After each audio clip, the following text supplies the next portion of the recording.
সেজন্যই আমি প্রত্যেকটা পদক্ষেপ কিন্তু মানুষ নজরদারিতে রাখবে আমাদের।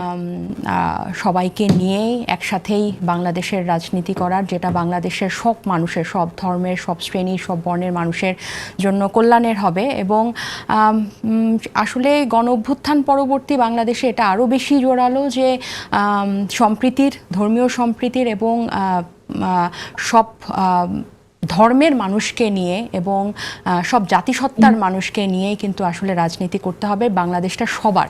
সো এটা আসলে আমার কাছে মনে হয় যে যারাই এখন সামনে যেভাবেই বাংলাদেশ নিয়ে তাদের পরিকল্পনা থাকুক না কেন, সেটা শুধু তারেক রহমান সাহেব না, শুধু বিএনপি না, প্রত্যেকটা দলেরই কিন্তু সেটা বিবেচনায় রাখা উচিত। কারণ ওই বাক পরিবর্তন আমরা যেটা বলছি যে আমরা স্বৈরশাসক থেকে পরিবর্তন মুক্ত হয়েছি, কিন্তু সেই ব্যবস্থা থেকে যাতে এখন আমরা বের হতে পারি, এটার জন্য কিন্তু সবাই সোচ্চার থাকবে। দীর্ঘ 1.5 যুগ বা 17 বছর যেরকম মানুষের জবান বন্ধ করে রাখতে পেরেছিল, এইবার কিন্তু সেটা হবে না। সো এখন আমরা যারা আছি আমাদের জন্য আরও বেশি চ্যালেঞ্জিং, কারণ মানুষ কথা বলবে। প্রত্যেকটা পদক্ষেপ কিন্তু মানুষ নজরদারিতে রাখবে আমাদের।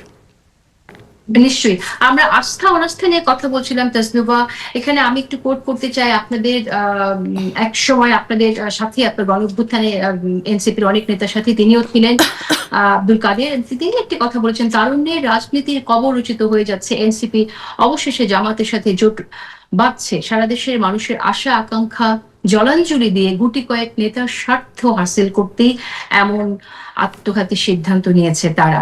আমি তাসনুভা যাবেন, আমি আপনার কাছে শুনতে চাই যে গণঅভ্যুত্থান থেকে উত্থিত একটি দল বা গণঅভ্যুত্থানের পরে গণঅভ্যুত্থানের যে আকাঙ্ক্ষাগুলো আছে, সেই আকাঙ্ক্ষা বাস্তবায়নের কথা আপনারা বলেছেন, সেই জায়গায় কিভাবে আপনাদের সাথে ঠিক ধর্মভিত্তিক একটি রাজনৈতিক দলের জোট করাকে আপনারা বোঝাবে যে দেশের জন্য রাজনীতি বা বাংলাদেশ পন্থী রাজনীতি? আচ্ছা, এটা নিয়ে সাথে কিন্তু এর আগেও আমরা এই অভিজ্ঞতার মধ্যে দিয়ে গিয়েছি, শুধু জামাত না, এর আগেও জামাতের